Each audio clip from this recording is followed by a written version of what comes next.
নমস্কার, কেমন আছেন সবাই? সম্পুস ফুড ব্লগে সবাইকে স্বাগত জানাই।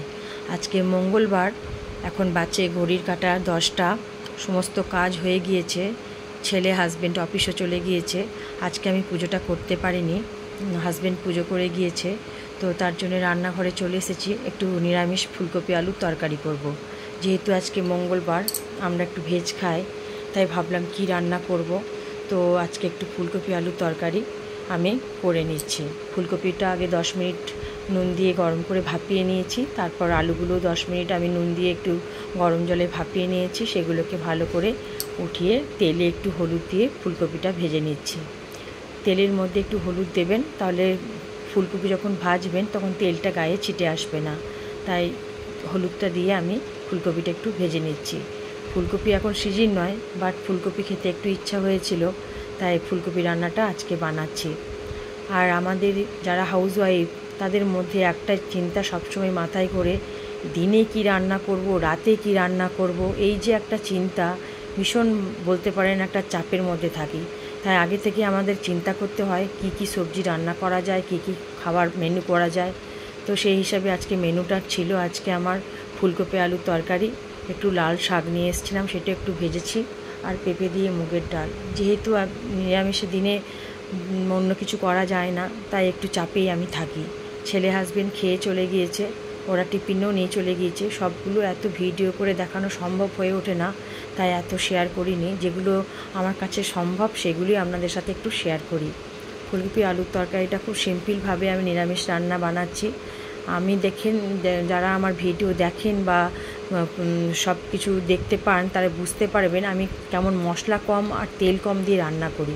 আমি কিন্তু বেশি তেল বলুন, বেশি মশলাপাতি বলুন দিয়ে রান্নাটা আমার খুব ভালো লাগে না। তাই সবসময় যে কোনোই রান্না করি না কেন, আমি কিন্তু খুব অল্প তেল মশলা দিয়ে রান্না করি। মশলাটা কষানো হয়ে গেল, তারপরে আমি একটু আলু আর ফুলকপিটা দিয়ে দিলাম। ফুলকপি আলুর তরকারিটাতে যদি আগে ফুলকপি আর আলুটা একটু হালকাভাবে তেলে ভাজা হয়, তাহলে কিন্তু খুব রান্নাটা টেস্টি হয়। তাই এটা আমি সকল সময় করে থাকি। মশলাগুলো দিয়ে ফুলকপি আলু 2 মিনিট আমার কষানো হয়ে গিয়েছে। রান্নাটাও খুব টেস্টি হয়েছিল। 2-3 মিনিট এইভাবে মিডিয়াম গ্যাসে আমি কষানোর পর সাইডে আমি একটু গরম জল করে রেখেছি। সব রান্নাতেই আমি গরম জল একটু দিই, এতে টেস্টটা অনেকটা বাড়িয়ে দেয়। তারপর 3 মিনিটের মতো আমি ঢাকা দিয়ে দিলাম। 3 মিনিট আমার হয়ে গিয়েছে। তার মাঝখানে আমি একটা হাফ টমেটো কেটে দিয়ে দিয়েছিলাম, সেটা আপনাদের দেখায়নি। কিন্তু একটা কথা আমি এখানে বলবো, এই যে টমেটোটা দিয়ে আমি রান্নাটা করছি, একটা টমেটো আমি পেস্ট করে দিয়েছি, আর আধখানা যে টমেটোটা, সেটা আমি এখানে এই কারণেই দিয়েছি, টেস্টটা অনেকটা বাড়িয়ে দেয়। যারা এই পদ্ধতিতে রান্নাটা করেন না কাঁচা টমেটো দিয়ে, তারা একবার এই রান্নাটা করবেন। যে কোনো রান্নাতেই কাঁচা টমেটো দেবেন, দেখবেন টেস্টটা অনেকটা বেড়ে যাবে। তারপর আমি একটু লাল শাক ভেজে নিয়েছি। লাল শাকটাও আমার ভাজা হয়ে গিয়েছে, একটু 5 ফোড়ন দিয়ে ভেজে নিয়েছি, আজকে রসুন দিতে পারিনি। তারপর আমার পেঁপে দিয়ে একটু মুগের ডাল। পেঁপে দিয়ে মুগের ডালটা আমার খুব ভালো লাগে নিরামিষের দিনে, লাউ দিয়ে বলুন, পেঁপে দিয়ে বলুন। এখন ঘড়ির কাঁটা বাজে 4:30। মনটা খুব চা করছে। সারাদিন তো একাই থাকি, সময়টাও খুব একটা ভালোভাবে পার করতে পারি না। তখন ভাবি কখন বিকেল 4:30 বাজবে, একটু চা খেতে খেতে আপনাদের সাথেও গল্প হয়ে যাবে। তাই চাটাও বানাচ্ছি, আপনাদের সাথে একটু গল্পও করে নিচ্ছি। চায়ের সাথে টাটাও নিয়ে নিয়েছি। এখন বাজছে ঘড়ির কাঁটায় সন্ধ্যে 7:30। আমি একটু মটর সেদ্ধ করে রেখেছিলাম, 3টে সিটি দিয়ে ঠিক মটরটা আমার এই পর্যায়ে হয়েছে, গলেও যায়নি, শক্তও খুব একটা নেই। কড়াই চাপিয়ে দিয়েছি, তার জন্য মশলাও করে নিয়েছি, একটু আদা, 3টে কাঁচা লঙ্কা আর একটা টমেটো। আর আমি সর্ষের তেল দিয়ে দিলাম। আমি নিরামিষ ঘুগনিটা কীভাবে বানাচ্ছি সেটাও কিন্তু আজকে আপনাদের সাথে একটু শেয়ার করে নিচ্ছি। ঘুগনি অনেকেই পছন্দ করেন, আবার অনেকেই অনেক রকমভাবেই করেন, কিন্তু আমি কিভাবে ঘুগনিটা বানাচ্ছি সেটাই আপনাদের সাথে একটু শেয়ার করে নিচ্ছি। একটু গোটা জিরে দিয়ে দিলাম, তারপর আমি একটু মতো হিং দিয়ে দিলাম। যারা এই ঘুগনিটা করতে হিং দেন না, তারা একবার হিং দিয়ে ঘুগনিটা বানাবেন, খুব টেস্টি হয়। 3টে কাঁচা লঙ্কা, একটা টমেটো আর একটু আদা, মশলা দিয়ে দিলাম। ঝালটা যেরকমভাবে খাবেন, ঘুগনিতে একটু ঝাল ঝাল না হলে বেশ ভালোও লাগে না দেখবেন। তো মশলাটা আমার কষানো হয়ে যাচ্ছে, তারপর একটু জল দিয়ে দিলাম। আজকে যেহেতু মঙ্গলবার, রাতে আমাদের আজকে মেনু হচ্ছে ঘুগনি লুচি। তো আমার ছেলে ভীষণ ভালোবাসে ঘুগনি লুচি, যখনই ঘুগনি করি তখনই আমাকে লুচি করতে হয়, তাই ভাবলাম আজকে ঘুগনি লুচিটাই আপনাদের সাথে একটু শেয়ার করে নিই। স্বাদ মতো নুন দিয়ে দিলাম, হাফ চামচ আমি একটু হলুদ গুঁড়ো, হাফ চামচ লঙ্কা গুঁড়ো, হাফ চামচ জিরে গুঁড়ো দিয়ে দেবো। নুনটা আমি আগে মটর সেদ্ধ করার সময় দিয়ে দিয়েছিলাম, তাই একটু স্বাদ মতোই আমাকে আন্দাজ করে নুনটা দিতে হলো। একটু ভালো করে মশলাটা ভেজে নিচ্ছি যাতে মশলা গন্ধটা না থাকে। মিডিয়াম গ্যাসে আমি কিন্তু মশলাটা ভেজে নিচ্ছি।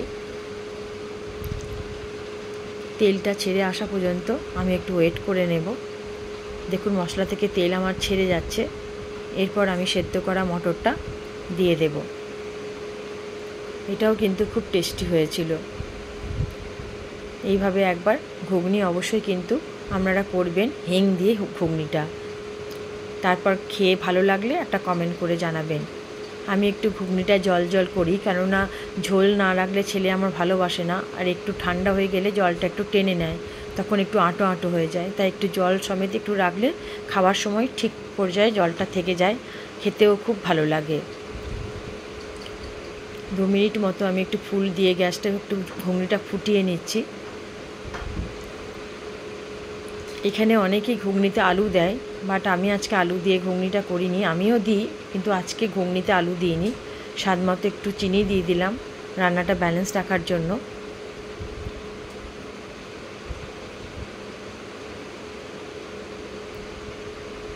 দু মিনিট ভালোভাবে আমি ফুটে গেছে ঘুগনিটা। এরপর আমি সাইডে যে একটু ভাজা মশলা করে রাখি, সেই ভাজা মশলাটা এরপর আমি দিয়ে দিলাম। এই নিরামিষ ঘুগনিতে ভাজা মশলাটা কিন্তু অবশ্যই দেবেন, তাহলে কিন্তু অনেক ভালো লাগে টেস্টটা। তার সাথে একটু পাতিলেবুর রস, একটু পেঁয়াজ, একটু কাঁচা লঙ্কা দিলে তো আরও ভালো লাগে, কিন্তু আজকে যেহেতু আমাদের মঙ্গলবার পেঁয়াজটাও খায় না, তাই পেঁয়াজটা আমি দিতে পারবো না। একটু লেবুর রস আমি দিয়ে দেবো খাবার সময়। তারপর সন্ধে এখন বাজে 7:30। হাজব্যান্ড চলে এসছে একটু ফল নিয়ে। এখন তো হিমসাগর আম বাজারে পাওয়া যায় না, তো আমটা গোলাপ খাস বলছে। আপনারা দেখে বলুন আমটা কী আম, আমিও খুব একটা আম চিনি না।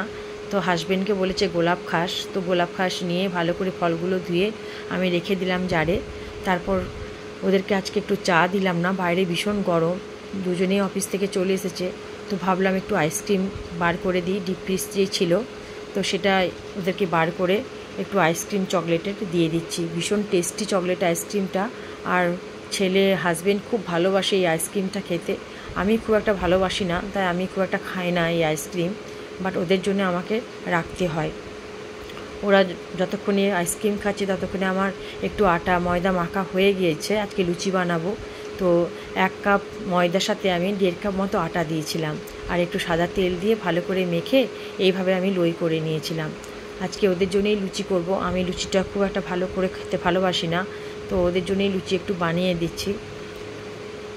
আজকে ডিনারে লুচি ঘুগনি, একটু মিষ্টি আর একটু আম, এই দুটো লুচি একটু বানিয়ে নিই।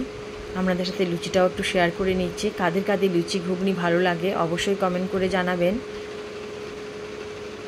আর আমার ব্লগগুলো ভালো লাগলে অবশ্যই লাইক কমেন্ট শেয়ার করবেন, সাবস্ক্রাইব করে চ্যানেলটার পাশে থাকার অনুরোধ রইল।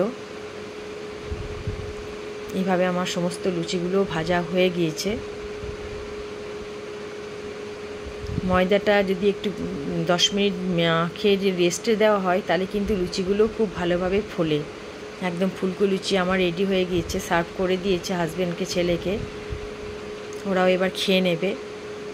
ব্লগটা কেমন লাগলো অবশ্যই কমেন্ট করে জানাবেন। রেসিপিগুলো ভালো লাগলে অবশ্যই কমেন্ট করে শেয়ার করবেন। ভালো থাকবেন, সুস্থ থাকবেন, দেখা হবে অন্য একটা ব্লগে। নমস্কার।